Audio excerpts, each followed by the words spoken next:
Welcome everyone in the 10x go-to-market community. So excited for today's live podcast with the one and only Kyle Asay.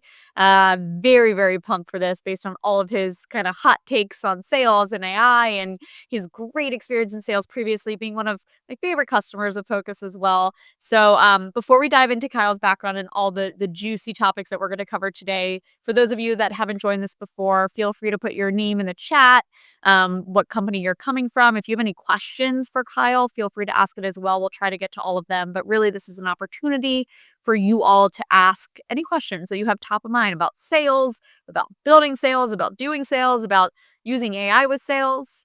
So I know there's going to be a million good topics. So I'm going to actually jump in, give Kyle a quick give his bio, and then I'll just start peppering you with questions if that works. That sounds great. I've got all the hot takes ready to go. Let's go. The more hot takes, the better. All right. So we have Kyle here. He started his career as an SDR at Qualtrics, where he was qualified for 5 President's Clubs as an AE, which is great, and a frontline leader, second line leader. Then he went to MongoDB, where he served as the RVP of North America acquisition. And then after 2 years there, he's recently joined LaunchDarkly as the VP of Global Growth Sales, where already, I don't even know if you've been there a full year, and he's increased outbound pipeline created by 142% and increased outbound pipeline closed one by 67%. He also runs salesintroverts.com, which I'm excited to talk about as well. Would definitely check it out to see his coaching for other sellers. Kyle and LaunchDarkly are also some of my favorite customers of Pocus. I think I just saw most recently that generating over 30 million of pipeline for you all. So between Kyle, Joe and Laura and the full team have been phenomenal to work with. So all that to say, I'm pumped. Kyle, what did I miss in your background? You oversold me, so thank you. Great to be here. We love working with Pocus. It's been a great partnership so far. That's awesome. Appreciate that. Anything I missed on your background that you want to cover? No, let's jump in. Let's Dive in. jump into the topics. Let's do it. So why don't we start all the way back in time to your shaky start in sales, where you went from SDR to AE a little too quickly, maybe missed quota, you even got suspended for a day. So how did this happen? How did you start in sales? How did you stick it out really with this career with all the kind of the shaky starts at the beginning? Yeah, no, like many, I never intended to be in sales. I found a company I liked, and so I was willing to take any role to get in, and then they threw me in as an SDR.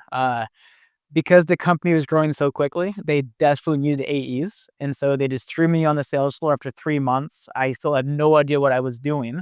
And so as a rep that was unable to generate pipeline, I didn't know how to do discovery. I didn't know the product. I fell on my face pretty badly for about 2 years. The suspension story is because I found some flaws in our territory model, and I was a little bit more vocal than maybe I should have been to my peers about the flaws. I was right, by the way, for the record, but I didn't go about it in the best way, and so I was suspended for a day without pay. Long story. Great experience, learned a lot.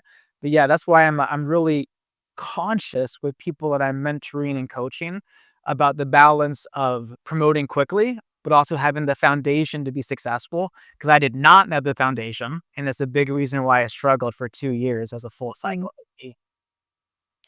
So what made you keep going? Like you're kind of, how did you learn the tips and tricks and everything you said, the foundation while you were in the role? Yeah, mainly a crippling fear of change, probably. Like I'm already doing this job, but I had to go. I spent a lot of time thinking I just want to be an average AE. That'd be awesome.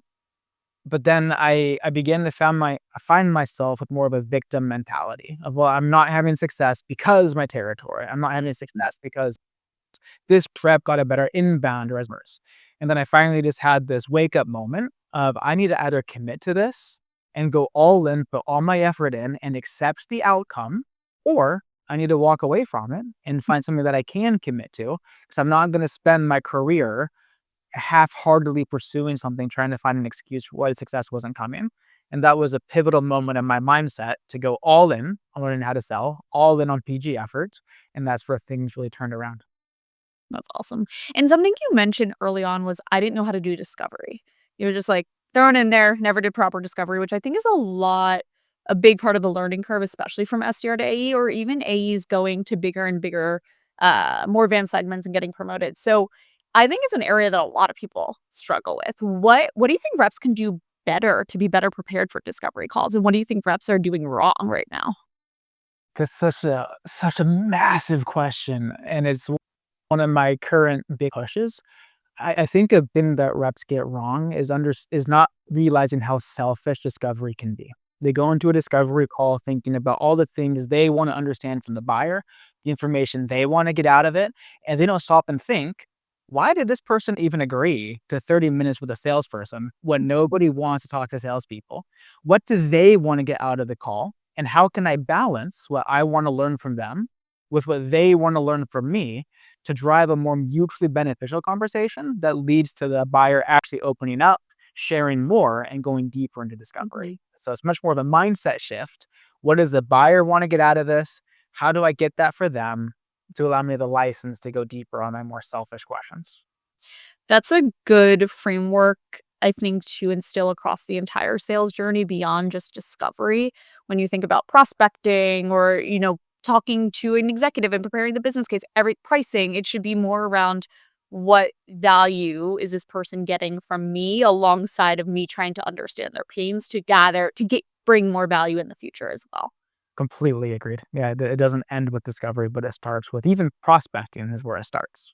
Exactly, and I we had someone else on the call who said, "On every disco call, you should try to still teach the prospect something new, or let them leave with a new insight they didn't know about before, even if it's, like, 1/5 of the call." Do you have an ideal balance of what's, teaching something new, giving kind of value versus diving into disco for that first disco call? It's not necessarily formulaic, but Okay. I try to add context through my questioning to find the balance. And so my favorite magic phrase is when I ask a question is the reason I asked that question, and then I throw in some industry insight, a customer story, something to help the buyer understand why I'm curious, and ideally teach them a little bit along the way. Or if not teach, at least show them that I'm not going into the conversation completely ignorant to their world.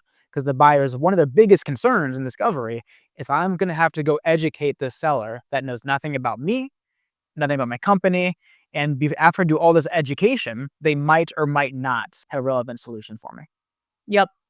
It's, that actually gets into the next topic I wanted to talk to you about, which is being prepared and doing research and having a point of view for your target accounts so that you can earn the right to go more senior in the org or earn the right to really push forward through the sales process.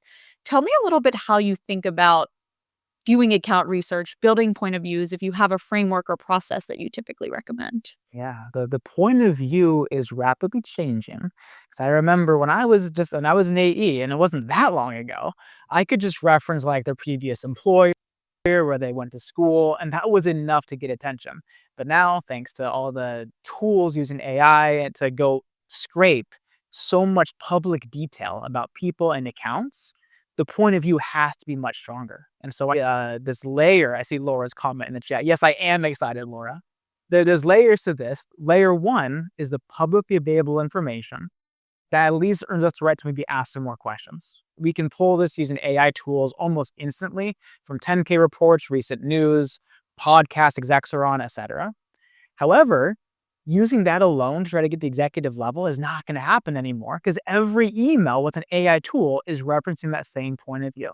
And so I want to go use that initial point of view to go have conversations at the middle level of the accounts and below the line in the accounts to go understand project names, specific goals and KPIs that aren't discussed publicly. Because when I go to an executive, my point of view, it's not, hey, I saw on the internet this. It is, I spoke with Jen and Stephanie, learned that you have this goal outcome and you're currently getting stuck in this area. Here's a customer story. That level of point of view now stands out, but you're not going to get it using your one-click account plan that you can get now with tools. 100%, and I like Laura's comment as well. It's interesting. I think the important piece is also marrying the 2 sets of data. of understanding what's happening externally and then matching that with, okay, what is this person saying? So if there's recent news about a company, how do you map that to what is the board level priorities? And then how did that trickle down to what this person cares about and figuring out that whole story? Um, Very interesting. And I think you once showed me kind of a three-prong approach to this. There was like a pyramid of how this all works. Can you speak to that? Yeah, and so Laura's also gonna love this. She's part of, who's helped build this out. But the bottom of the pyramid, that's the publicly available information that we can get with tools to go build that foundation.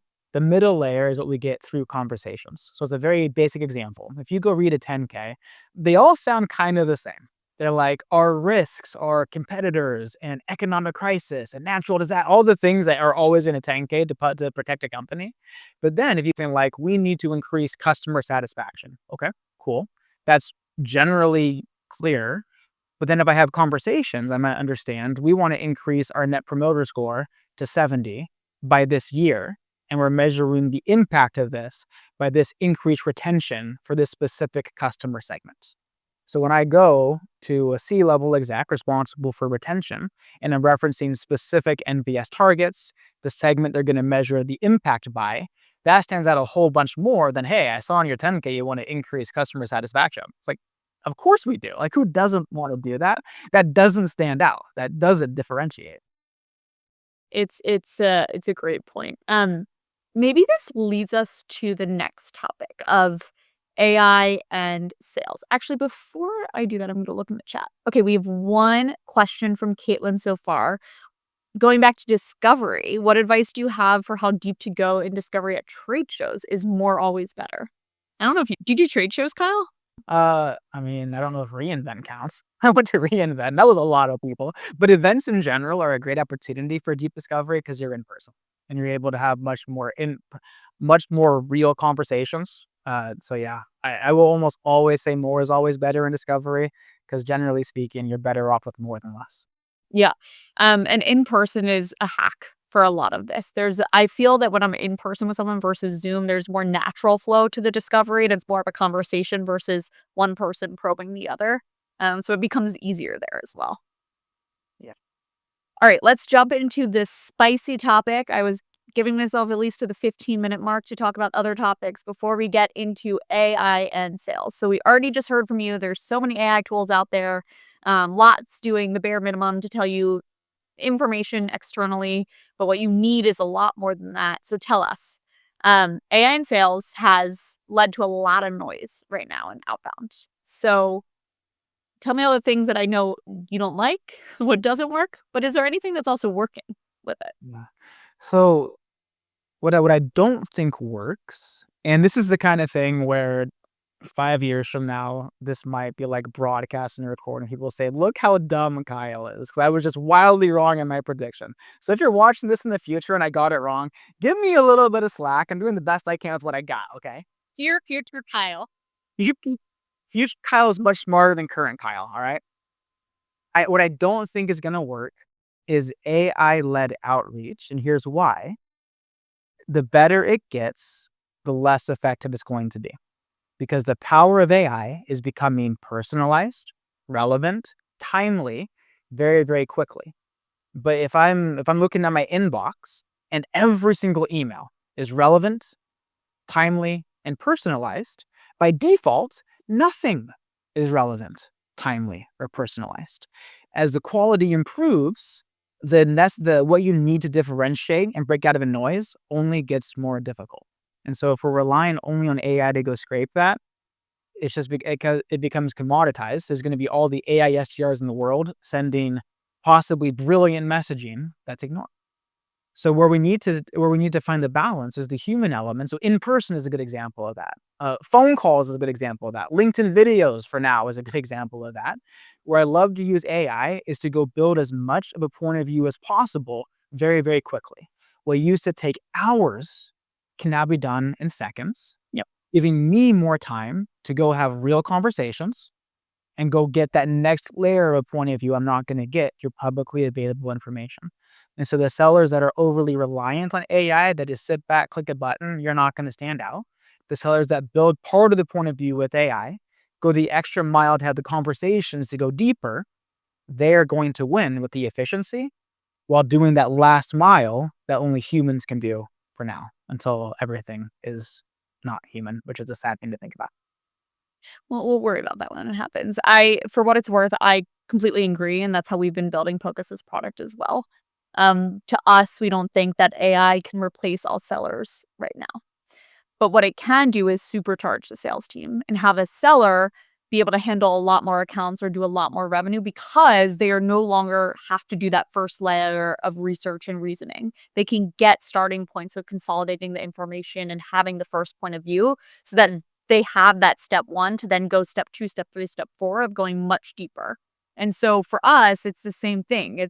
We don't think AI is able to absolutely replace the seller, especially with prospecting. But what it can do is take away all the manual work and make the rep much more effective and handle bigger books, larger revenue targets as well. Does that resonate with you? It does resonate. I think about all the things that used to take so much time, like building out an executive summary for an RFP response. Now I throw in unstructured data and I can pull out a pretty good executive summary and polish it much faster than before. So much room for efficiency. The key is though, what do you use with that time you get back, right? Do you use it to go do the hard things that AI can't do? Or do you just pat yourself on the back with, look how much I got done? Realizing that everybody else with access to the same tools is also doing that. And so what for a very short amount of time is a competitive advantage using AI is quickly going to become, if you're not doing it, you're way behind. You don't really have a chance. It'll become table stakes to doing your job well. So there's this happy medium I'm hearing from you of where you need to know how to use AI and use it effectively, but you can't only rely on AI to do your job well. Yeah, because I think about a seller that relies exclusively on AI to set their meetings and to build a point of view and to plan discovery questions. Eventually, if you have a big deal, you're going to be face to face with the customer. You're having a conversation, and you can't like pull out your phone and be like, "Chat, they just said this. What's my response?" You got to know your stuff still.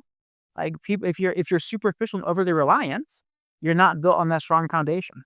So you use it to accelerate, but don't get overly dependent. Learn to think, learn to process, learn all the aspects of sales, and let AI accelerate you. But Yeah. if you're too dependent on it, it's not great.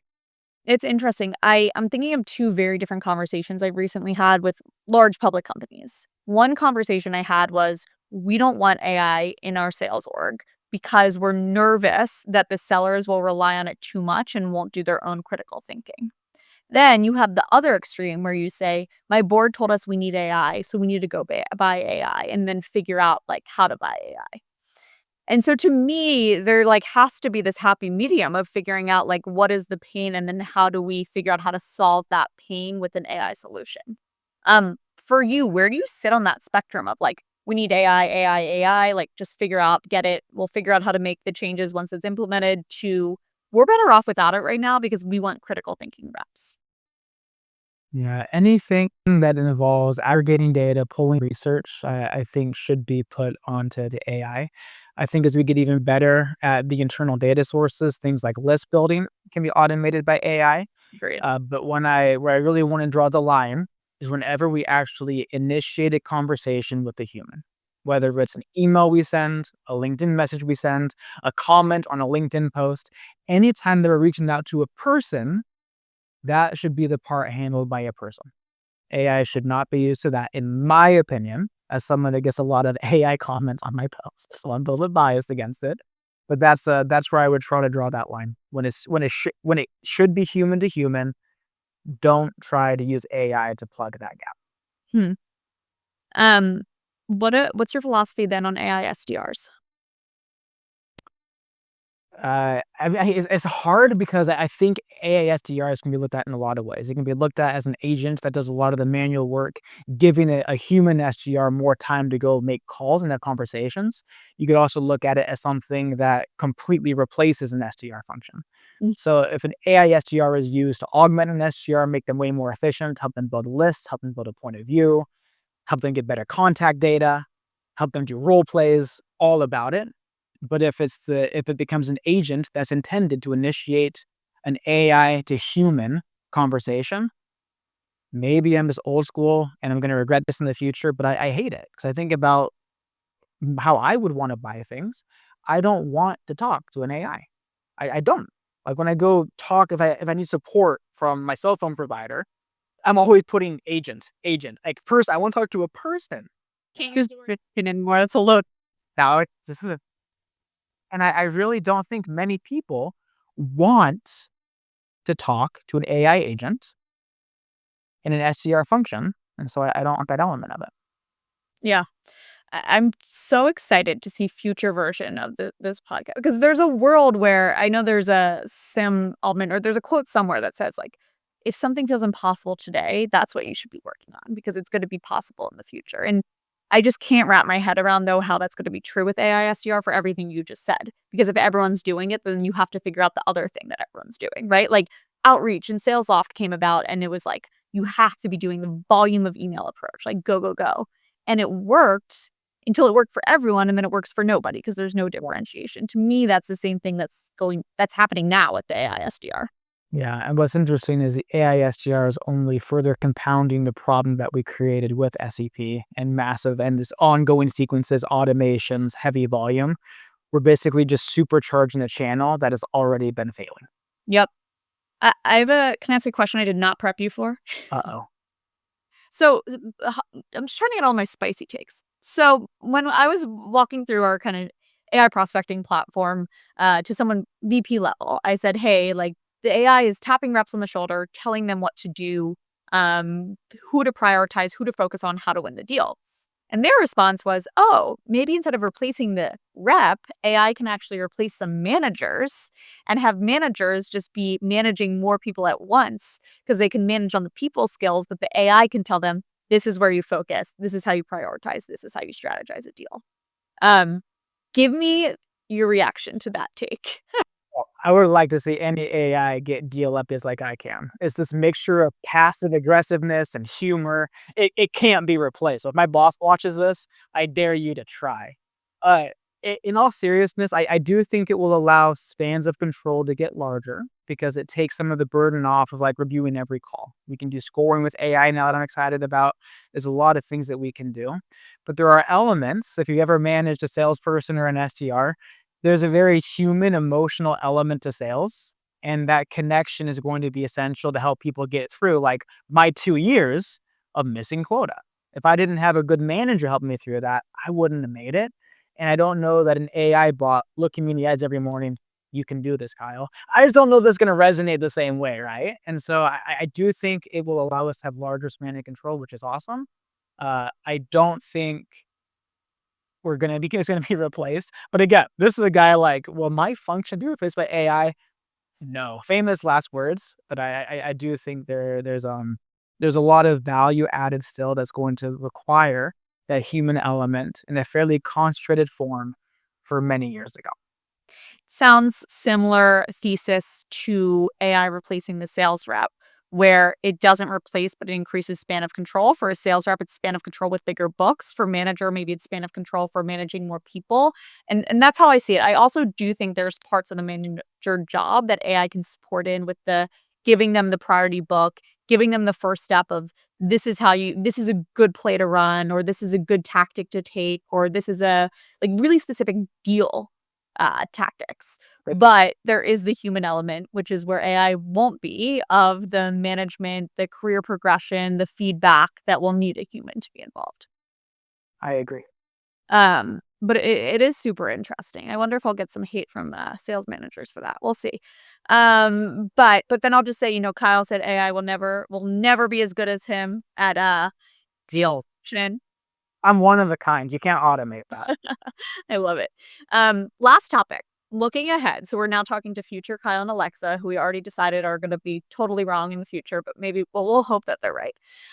What do you think parts of the sales process will be most impacted by AI? Maybe like near term, 12 months, and then maybe the next 24 or 36 months beyond that. Oh, man. We've already seen a lot more of the buyer evaluation happening without a sales rep. I think a place AI is going to be helpful is helping the seller understand more quickly what level of evaluation the buyer is at before the conversation starts. So maybe we start on more equal footing. than right now, where the buyer has to go catch up the salesperson to all the work they've done before. Um, I think hopefully the area that is most impacted is the pipeline generation aspect. Hopefully, AI is used to make sure that we're more likely to reach out to people that actually benefit from our solutions to lessen the noise. That would be an ideal outcome. Mm. But then when I think about a discovery conversation, solution presentation, and on, those will be fairly similar. When I look at things like business case building, BVA analysis, value quantification, that should be accelerated. If we can go get input from both sides, that part can go a whole lot faster. But I think that my off the cuff answer would be very early stage with pipe generation should be condensed and more efficient. And then later stage quantification and value realization, risk assessments, all of those, that should also move a lot quicker than it does today. Hmm. So it feels like the biggest changes in the near term are going to be speed to be able to execute on generating pipeline and moving deals forward. Yeah, and then I think the latter stage of the deal, which right now is very time consuming on risk assessments and understanding how much value this will actually give. I think that part will move a lot faster too with some of the tools I'm seeing around business name validation and quantification. And when you say the buyer and the seller will be on the same playing field, you're saying because of the amount of research they can do quickly on the business as a whole, but maybe even looking at old internal notes from years ago when they had conversations. Maybe All of the yep, all of the above. so then looking 5 years into the future, it's harder.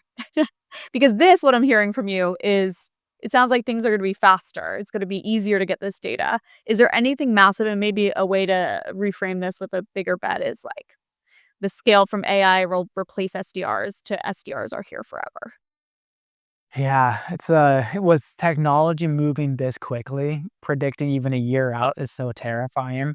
I think that we will have pretty well. But 'cause you look at even what they were saying 80 years ago, 100 years, like the catalog. Todd Capone is big on this. Like the catalog was gonna kill the salesperson. Yeah. Then the phone was gonna kill the salesperson. Everything is gonna. We're a very resilient people, right? I think we're gonna continue to innovate and build off of it.